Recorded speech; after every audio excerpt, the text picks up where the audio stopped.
Hi super fans, I am Swapnil और इस video में मैं करूंगा ब्लैक विडो मूवी का ब्रेकडाउन। और क्योंकि ब्लैक विडो मूवी ऑलमोस्ट 1.5 साल के डीले के बाद जब रिलीज हुई 9 जुलाई को वर्ल्ड वाइड, जो कि by the way Scarlett Johansson का as Black Widow 9th appearance भी है एमसीयू में, तो जहां इंडिया में थिएटर्स बंद रहने की वजह से हम मूवी देख ही नहीं पाए, वहीं डिज्नी प्लस के स्ट्रीमिंग प्लेटफॉर्म पे भी मूवी डिले करके 8 अक्टूबर को रिलीज की जाएगी। तो अगर आप लोग तब तक वेट नहीं कर सकते हैं तो स्पॉयलर्स वार्निंग के साथ वीडियो शुरू करते हैं। तो मूवी शुरू होती है 1995 में ओहायो से, जहां हमें देखने मिलती है एक यंग नताशा जो कि रहती है अपनी सिस्टर येलेना बेलोवा और अपने पेरेंट्स एलेक्सी शोत्सोकोव और मेलिना वोत्सोकोव के साथ। अब ये बाकी के तीनों ही मार्वल कॉमिक्स के ही कैरेक्टर्स हैं, एक्सेप्ट कुछ माइनर चेंजेस के साथ, जैसे कि येलेना बेलोवा जहां मूवी में नताशा की कजन सिस्टर दिखाई गई है, वहीं कॉमिक्स में वो सिर्फ नताशा को रेड रूम ट्रेनिंग की वजह से जानती है, बट उसकी ट्रेनिंग और फाइटिंग स्किल्स सिमिलर है बाकी ब्लैक विडोज जैसे ही। और कॉमिक्स की तरह मूवी में आगे चल के नताशा की डेथ के बाद येलेना ही ब्लैक विडो के इस कैरेक्टर को कैरी फॉरवर्ड करेगी। एलेक्सी शोत्सोकोव मार्वल कॉमिक्स में फेमस है एज रेड गार्डियन, जो कि मूवी में भी उसी कैरेक्टर को प्ले कर रहा है। रेड गार्डियन एक तरह से रशियन कैप्टन अमेरिका है, जो कि एक फाइटर पायलट था, लेकिन बाद में एक ट्रेनिंग प्रोग्राम के थ्रू जाने के बाद वो एक सुपर हीरो बन गया, जो कि कैप्टन अमेरिका की तरह ही कॉस्ट्यूम और शील्ड यूज करता है। लेकिन कॉमिक्स में उसके पास कोई सुपर पावर्स नहीं है। एमसीयू वर्जन में उसे सुपर स्ट्रॉन्ग दिखाया गया है, जो कि हो सकता है शील्ड के ही सुपर सोल्जर सीरम की बदौलत हो। अब जहाँ कॉमिक्स में रेड गार्डियन नताशा रोमानोफ का हस्बैंड था, उसके उल्ट मूवी में उसे एज अ फादर फिगर उसे गाइड करते हुए दिखाया गया है।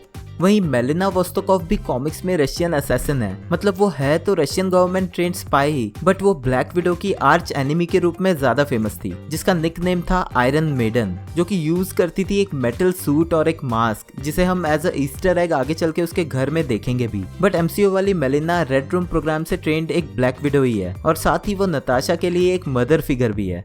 अब मेलिना और एलेक्सी दोनों ही रशियन स्पाइज यूएस में एज अंडरकवर एजेंट्स रह रहे हैं एक मिशन के लिए, और उनकी इस फेक फैमिली को कंप्लीट करते दिखती है नताशा और येलेना। अब जहां नताशा जो कि 11 साल की है, उसे आइडिया है कि वो लोग एक फेक फैमिली है, लेकिन येलेना जो कि सिर्फ 6 साल की है, वो इसी फैमिली को सच में रियल मानती है। मूवी की स्टार्टिंग के कुछ सीन्स एस्टेब्लिश करते हैं नताशा और येलेना की केमिस्ट्री, और साथ ही कुछ ऐसे सीन्स हैं जो आगे चल के हमें एज कॉल बैक्स भी देखने मिलते हैं, जैसे कि वो एक दूसरे को उल्टा होके देखते हैं और कहते हैं कि दुनिया ही उल्टी है, जो कि येलेना क्लाइमैक्स सीन में क्रैश लैंड होने के बाद भी कहते हुए दिखती है। साथ ही वो एक दूसरे को बचपन में एक स्पेशल सीटी बजा के ग्रीट करते हैं, जो कि मूवी के क्लाइमैक्स में भी और उसके बाद एंड क्रेडिट सीन में भी फिर से दिखेगा। वो लोग एक पेड़ के पास देखते हैं बहुत सारे जुगनू, जो कि मूवी के बिल्कुल लास्ट सीन के रूप में भी दिखाया जाएगा। अब जिस मिशन के लिए ये लोग यहाँ है, वो है शील्ड से एक इन्फो चुराने का एक लोकेशन द नॉर्थ इंस्टीट्यूट से। अब ये लोकेशन रेफरेंस है 2004 की ब्लैक विडो कॉमिक्स से, जिसमें कि नॉर्थ इंस्टीट्यूट लेबोरेटरी मेंशन थी।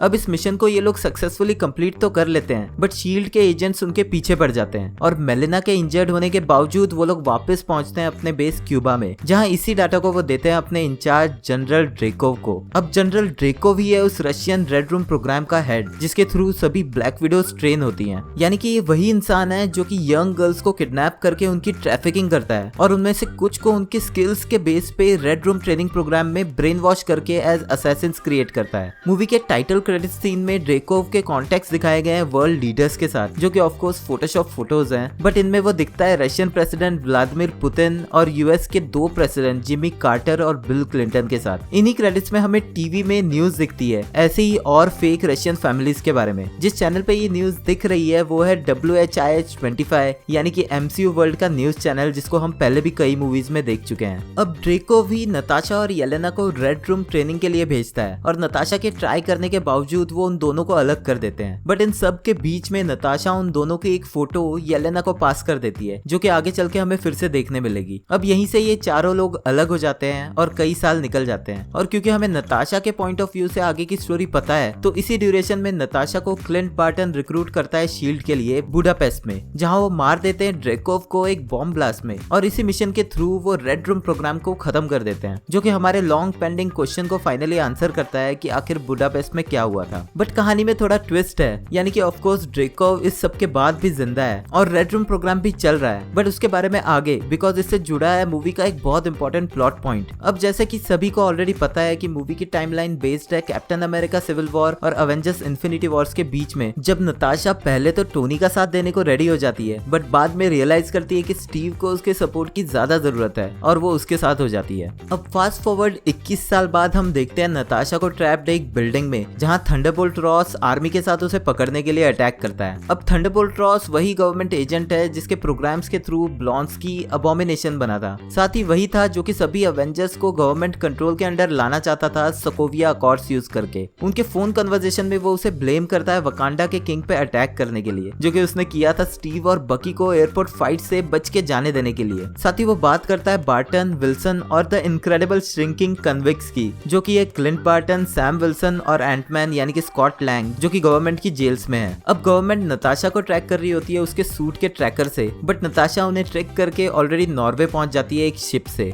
यहाँ वो एक कैरवा में पहुंचती है जो कि उसे प्रोवाइड करता है एक न्यू कैरेक्टर रिक मेसन। अब जहाँ इस नाम का कोई भी कैरेक्टर कॉमिक्स में एग्जिस्ट नहीं करता, but as a freelance secret agent एक कैरेक्टर एजेंट जरूर एग्जिस्ट करता है, जो कि एक्चुअल में स्पाइडरमैन का बेटा है, बट एमसीयू में ऐसा कोई कनेक्शन नहीं दिखाया गया है। अब ये कैरेक्टर रिक मेसन ही प्रोवाइड करता है नताशा को उसकी फेक आइडेंटिटीज और पासपोर्ट्स, जिसमें से एक नाम है फैनी लॉन्गबॉटम। यही नाम आगे जाके येलेना रखती है अपने डॉग का, जो कि हमें एंड क्रेडिट्स में पता चलेगा। अब रिक मेसन का कैरेक्टर इस मूवी से बिल्ड कर दिया गया है, जो कि शायद एजेंट पोल्सन की तरह ही आने वाली मूवीज और टीवी शोज में हमें जरूर देखने मिलेगा। अब जिस कैरावान में नताशा रहती है उसमें उसे चेक करते दिखाया गया है एक हेयर डाई, जो कि ब्लॉन्ड कलर का है, यानी कि उसका इन्फिनिटी वॉर्स वाला हेयर कलर वो यही डिसाइड कर लेती है। और वो जेम्स बॉन्ड की 1979 की मूवी देखती है जिसका नाम है मून रेकर। इस मूवी की स्टोरी जेम्स बॉन्ड को एक ऐसे मिशन पे ले जाती है जिसमें कि उसे एक स्पेस स्टेशन पे फाइट करनी पड़ती है और बिना पैराशूट के जंप भी करना पड़ता है, जो कि रिजेंबल करता है ब्लैक विडो मूवी के क्लाइमैक्स को, जिसमें कि नताशा भी हमें ऐसे ही कुछ करते हुए दिखेगी।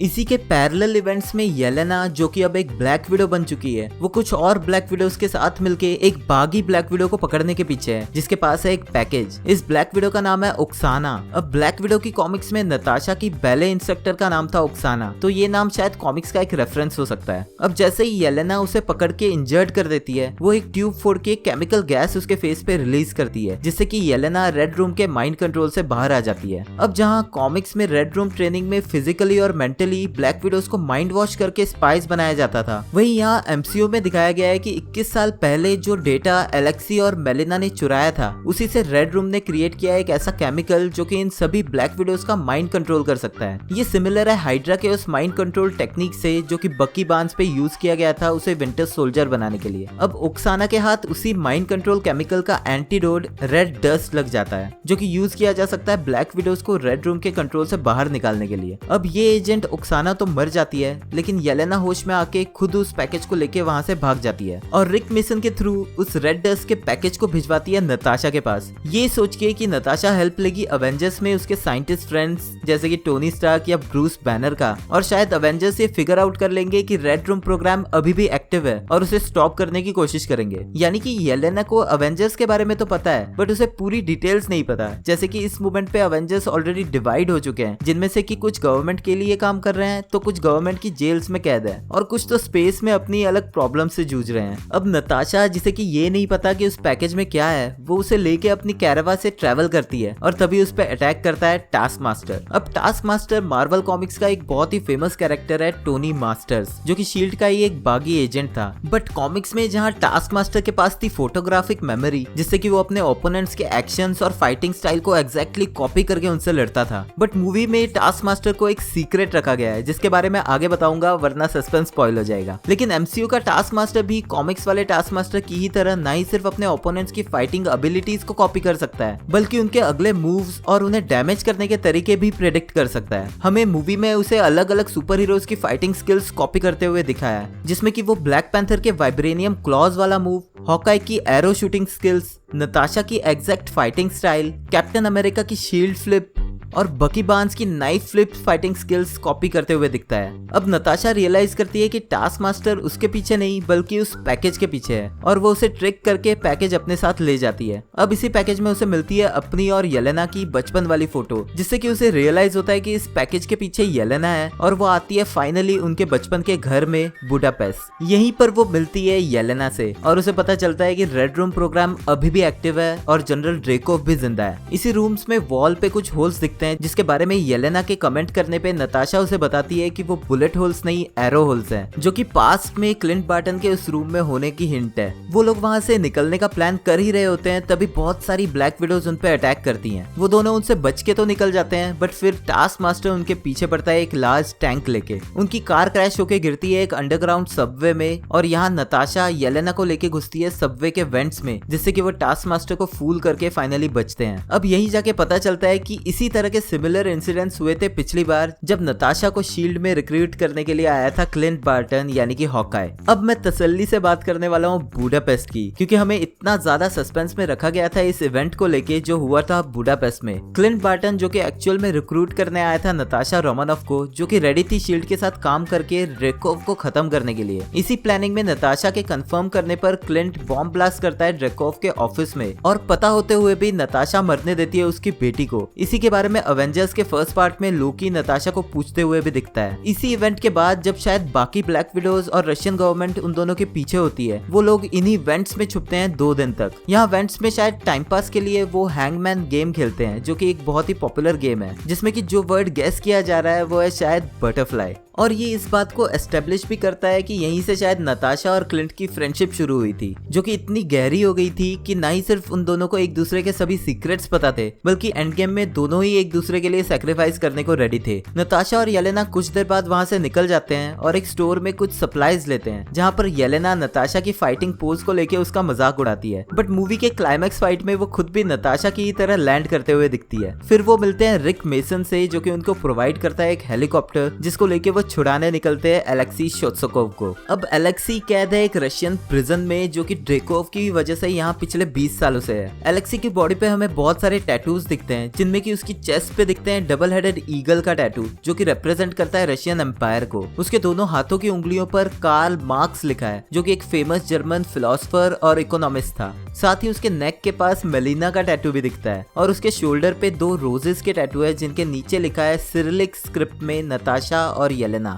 यहाँ पर वो बाकी प्रिजनर्स से पंजा लड़ाते हुए उन्हें अपने और कैप्टन अमेरिका की फाइट्स के बारे में भी बताता है। अब जहाँ कॉमिक्स में रेड गार्डियन और कैप्टन अमेरिका की फाइट्स हुई हैं, वहीं एमसीयू में ये वो ड्यूरेशन है यानी कि 1980s का टाइम, जिस समय स्टीव रॉजर्स शायद पानी में फ्रीज था। साथ ही वो एक ह्यूज प्रिजनर को भी पंजे में हराता है जिसका नाम है अर्सा। कॉमिक्स में मिखेल अर्सस एक म्यूटेंट था जो कि रशियन सुपर हीरोज के साथ फाइट करते दिखता है। अर्सा मेजर की म्यूटेंट पावर से वो ट्रांसफॉर्म हो सकता है एक ह्यूज बेयर में। इस कैरेक्टर को प्ले कर रहे एक्टर ओलिवियर रिक्टर्स ने अपने इंस्टाग्राम पे ये कंफर्म भी किया है। तो जहां पर हम मल्टीवर्स के थ्रू म्यूटेंट्स की एमसीयू में एंट्री का वेट कर रहे हैं, ब्लैक विडो मूवी ने उनके एग्जिस्टेंस को ऑलरेडी दिखा दिया है। अब एक ड्रामेटिक प्रिजन ब्रेक सीन में नताशा और येलेना मिलकर एलेक्सी को छुड़ा लेते हैं प्रिजन से और उससे पता करने की कोशिश करते हैं ड्रेकोव के बारे में। बट क्योंकि उसे खुद कुछ नहीं पता, वो उन दोनों को गाइड करता है मेलिना वोस्तोकोव की तरफ। अब मेलिना जो कि एक फार्म में रह के पिग्स पे टेस्ट करती दिखती है कुछ केमिकल्स को। ये वही केमिकल्स हैं जो कि ब्लैक विडोज को कंट्रोल करने के लिए ड्रेकोव यूज करता है। उनके वहां पहुंचने पर मेलिना उन्हें इस केमिकल का एक डेमो भी देती है एक पिग पे टेस्ट करके, जिसका नाम उसने एलेक्सी ही रखा है। यहाँ पर एलेक्सी अपनी रेड गार्डियन की कॉस्ट्यूम फिर से पहनता है, जो कि मैच करती है उसकी कॉमिक्स की कॉस्ट्यूम से।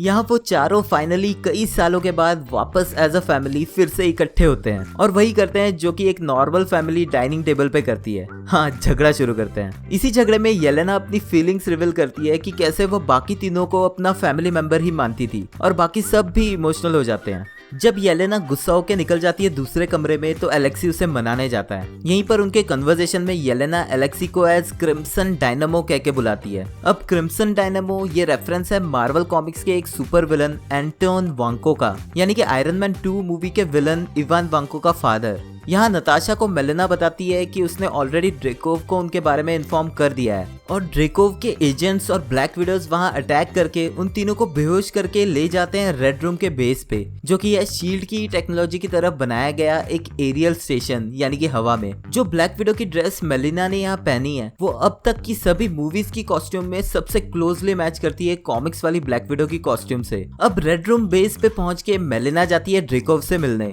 नताशा और एलेक्सी को एक प्रिजन में और येलेना को फिर से माइंड कंट्रोल करने के लिए ऑपरेशन थिएटर में ले जाया जाता है। बट यहाँ स्टोरी में ट्विस्ट है। मेलिना जो कि इन लोगों को अपनी फैमिली मानने लगती है, फार्म पे एजेंट्स के आने के ठीक पहले वो नैनो मास्क यूज करके नताशा के साथ स्विच कर लेती है। ये वही टेक्नोलॉजी है जिसे कि हमने कैप्टन अमेरिका विंटर सोल्जर में नताशा को और recently falcon and the winter soldier series में शैरन कार्टर को यूज करते देखा है। मतलब कि ड्रेकोव के पास होती है नताशा और जेल में एलेक्सी के साथ होती है मेलिना, जो कि वहाँ के पासवर्ड जानती है और खुद को वहाँ से छुड़ा लेती है। बट यहाँ पर ड्रेकोव भी नताशा को पहचान लेता है और साथ ही रिवील करता है मूवी का सबसे बड़ा सीक्रेट, जो कि है टास्क मास्टर कौन है। टास्क मास्टर निकलता है निकलती है ड्रेकोव की बेटी एंटोनिया, जो कि नताशा के हिसाब से उसी बॉम्ब ब्लास्ट में मारी गई थी। बट एक्चुअल में दोनों ही बच जाते हैं और ड्रेकोव अपनी बेटी को, जो कि बुरी तरह से इंजर्ड हो गई होती है, माइंड कंट्रोल और कंप्यूटराइज्ड चिप की हेल्प से बनाता है टास्क मास्टर, जिससे कि वो कंप्यूटराइज्ड प्रोग्रामिंग के थ्रू किसी के भी एक्शंस कॉपी भी कर सकती है और उन्हें एनालाइज करके उनके नेक्स्ट मूव्स प्रेडिक्ट भी कर सकती है। अब वो टास्क मास्टर को भेजता है एलेक्सी और मेलिना को मारने के लिए। उसके जाते ही नताशा ड्रेकोव पे अटैक करने की कोशिश करती है, बट वो ऐसा कर ही नहीं पाती। अब ड्रेकोव ने अपने बॉडी के फेरोमोन से एक ऐसा लॉक क्रिएट किया है हर एक ब्लैक विडो के ब्रेन में, जिससे कि उसकी बॉडी के फेरोमोन्स की जो स्मेल है उस वजह से कोई भी ब्लैक विडो उस पे चाह के भी अटैक नहीं कर सकती। साथ ही वो नताशा को अपने लार्ज मॉनिटर स्क्रीन पे दिखाता है दुनिया भर की ब्लैक विडोज को, जिनको वो एक बटन के प्रेस से कंट्रोल भी कर सकता है और खत्म भी। अब नताशा, जिसे कि इस फेरोमोन लॉक के बारे में ऑलरेडी पता है, सिर्फ चीजें डीले करती है ताकि वो सभी ब्लैक विडोज का कंट्रोलर, जो कि ड्रेकोव के हाथ की अंगूठी में है, उसके बारे में पता कर सके। ड्रेकोव के सब कुछ बता देने के बाद नताशा वही डायलॉग रिपीट करती है जो कि उसने किया था लोकी पे यही ट्रिक यूज करने के बाद। Thank you for your cooperation. Thank you for your cooperation. अब नताशा खुद ही खुद को हिट करके अपनी नेजल पैसेज की नर्व डैमेज कर लेती है, यानी कि सिंपल वर्ड्स में अपनी नक्सीर फोड़ लेती है, जिससे कि उसकी स्मेलिंग पावर खत्म हो जाती है। और फिर वो अटैक करती है ड्रेकोव पे। ड्रेकोव सभी ब्लैक विडोज को खुद के प्रोटेक्शन के लिए बुलाता है। यहाँ एलेक्सी फाइट करता है टास्क मास्टर से और मेलिना उस रेड रूम बेस स्टेशन का एक इंजन ही ब्लास्ट कर देती है। फिर वो दोनों मिलकर टास्क मास्टर को एक जेल में लॉक कर देते हैं। दूसरी तरफ येलेना भी ऑपरेशन थिएटर से छूट के ढूंढती है बाकी ब्लैक विडोज को। ड्रेकोव के बुलाने पे सभी ब्लैक विडोज उसके ऑफिस में आके नताशा पे अटैक करती हैं और ड्रेकोव वहां से भाग के निकल जाता है। बट तभी येलेना वहां आके उसी एंटीडोट से वो केमिकल्स बाकी ब्लैक विडोज पे रिलीज करके उन्हें माइंड कंट्रोल से फ्री कर देती है। येलेना सभी ब्लैक विडोज को लेके वहां से निकल जाती है, लेकिन नताशा पीछे रुकती है दुनिया भर की सभी ब्लैक विडोज का डेटा ड्रेकोव के सिस्टम से अपनी ड्राइव में कॉपी करने के लिए। तभी इंजन फेलियर की वजह से रेड रूम बेस धीरे धीरे नीचे गिरने लगता है। नताशा निकलते निकलते टास्क मास्टर को भी जेल से छुड़ाती है। एलेक्सी और मेलिना एक प्लेन के थ्रू रेड रूम बेस से निकल जाते हैं, बट येलेना भागते हुए ड्रेकोव के प्लेन के ऊपर बॉम्ब फेंक के इस बार उसे पक्का मार देती है और खुद बेहोश होके गिरने लगती है, जिसे कि नताशा एक फ्री फॉल से बचाती है खुद जंप करके और अपना पैराशूट देके। और इसी फ्री फॉल में टास्क मास्टर नताशा पे अटैक करती है।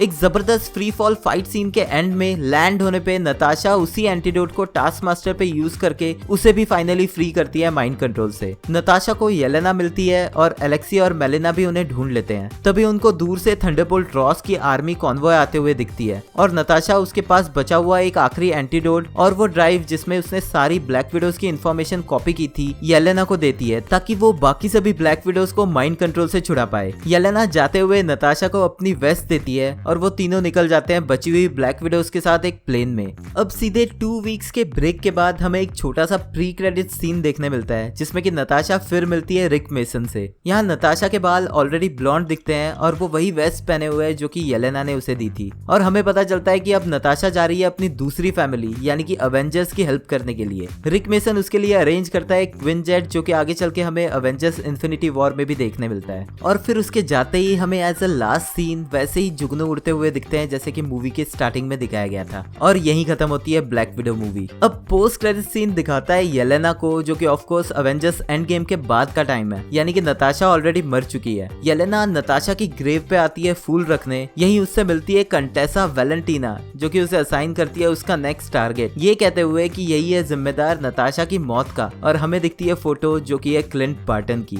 अब बहुत सारे क्वेश्चंस अनआंसर्ड रह गए हैं, जैसे कि एंड में नताशा थंडरबोल्ट रॉस से बच के भागी या फिर उससे कोई डील करके। बाकी सभी ब्लैक विडोज का क्या हुआ? और सबसे मेजर क्वेश्चन ये है कि येलेना कंटेसा वैलेंटीना के साथ कब से काम कर रही है, और अवेंजर्स की इतनी इंपॉर्टेंट इन्फॉर्मेशन कि नताशा के मरने में क्लिंट का भी हाथ था, ये वैलेंटीना को कैसे पता है? अब इन सभी क्वेश्चंस का डिस्कशन नेक्स्ट वीडियो में। अगर आपको ये वीडियो पसंद आया तो प्लीज लाइक कर देना क्योंकि वो एकदम फ्री है। Thank you for watching this video, मिलते हैं नेक्स्ट वीडियो में।